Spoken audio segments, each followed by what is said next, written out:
అరచేతిలో వైకుంఠం చూపించి కాంగ్రెస్ మోసం చేసిందని బీఆర్ఎస్ అధినేత కేసీఆర్ మండిపడ్డారు. రైతు బంధు 15,000 ఇస్తామని మోసం చేశారని ఆగ్రహం వ్యక్తం చేశారు. కళ్యాణ లక్ష్మి కింద ఇస్తామన్న తులం బంగారం ఎవరికైనా వచ్చిందా అని ప్రశ్నించారు. ఏ ఒక్క హామీని కూడా కాంగ్రెస్ నెరవేర్చలేదని ధ్వజమెత్తారు. బీఆర్ఎస్ హయాంలో మిషన్ భగీరథ ద్వారా మారమూర గ్రామాలకు సైతం నీళ్లిచ్చామని కేసీఆర్ గుర్తు చేశారు. అరచేతిలో వైకుంఠం చూపించి అడ్డగోలు వాగ్దానాలు చేసి ప్రజలను దారుణంగా మోసం చేసింది కాంగ్రెస్ పార్టీ. మీ అందరికి తెలుసు ఎటువంటి వాగ్దానాలు చేసినారు. కేసీఆర్ గారు కేవలం 10,000 రూపాయలు ఇస్తా ఉన్నారు రైతు బంధు. మేము 15,000 ఇస్తామని చెప్పినారు. ఆ 5,000 అయినా సరే రైతు బంధు వచ్చిందా? రైతు బంధు అందరికీ వచ్చినాదండి? వినబడతలేదు. రైతు బంధు రాలేదా? కళ్యాణ లక్ష్మి ఇస్తే కేసీఆర్ గారు 1,00,000 రూపాయలు ఇస్తా ఉన్నారు. మేము తులం బంగారం ఇస్తామన్నారు. ఎవరికన్నా తులం బంగారం వచ్చిందా? ఈరోజు మహిళలకు ప్రతి ఒక్కరికి కూడా 2,500 రూపాయలు ఇస్తామన్నారు. వచ్చిందా ఎవరికైనా?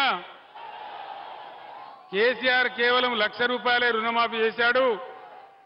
ముఖ్యమంత్రి చెప్పినాడు, మీరందరూ కలిసి వెంటనే పోండి, 2 లక్షల రుణం తెచ్చుకోండి. తెచ్చుకుంటే మీకు తప్పకుండా 2 లక్షల రుణమాఫీ చేస్తున్నారు. 2 లక్షల రుణమాఫీ అయ్యిందా? వినబడతలేదు. 2 లక్షల రుణమాఫీ అయ్యిందా అండి? మరి ఏమైంది కాంగ్రెస్ పాలనలో? మేము అధికారంలోకి రాగానే 6 గ్యారంటీలకు చట్టం చేసి చట్టబద్ధత కల్పించి మీ అందరికీ కూడా న్యాయం చేస్తామని చెప్పి ఆనాడు వాళ్ళు చెప్పినారు. ఏది కూడా చేయలే, ఏ ఒక్క హామీ చేయలే. మరి ఏం చేస్తారు వీళ్ళు? ఆనాడు 24 గంటల కరెంట్ వచ్చింది రైతాంగానికి. ఈరోజు కరెంట్ వస్తుందా? కరెంటు కోతలు అవుతున్నాయా? మరి ఏమైంది కరెంటుకు? కేసీఆర్ ఉన్నప్పుడు ఒక రెప్పపాటు కూడా పోనటువంటి కరెంటు ఇప్పుడు ఎక్కడికి మాయమైపోయింది. ఇదే జిల్లాలో ఒక గిరిజన గూడెం ఉంటుంది, పినపాక నియోజకవర్గంలో. బ్రహ్మాండంగా మిషన్ భగీరథ కార్యక్రమం పెట్టి ఒక చిన్న ఊరు, చాలా చిన్న ఊరు, గిరిజన గ్రామం, దొంగతోపు అని చెప్పి ఒక చిన్న గూడెం ఉంటుంది. అక్కడికి కూడా నీళ్లు పంపించినాం. ఇలా మిషన్ భగీరథ నీళ్లు సక్రమంగా వస్తున్నాయా? అక్కడ ఇబ్బంది జరుగుతూ ఉంది.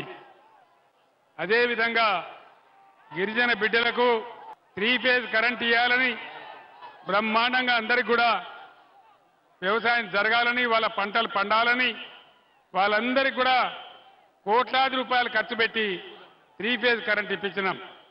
ఇవాళ అక్కడ కూడా మోటార్లు కాలుతా ఉన్నాయి, పొలాలు ఎండిపోతా ఉన్నాయి, రైతులు బాధపడతా ఉన్నారు.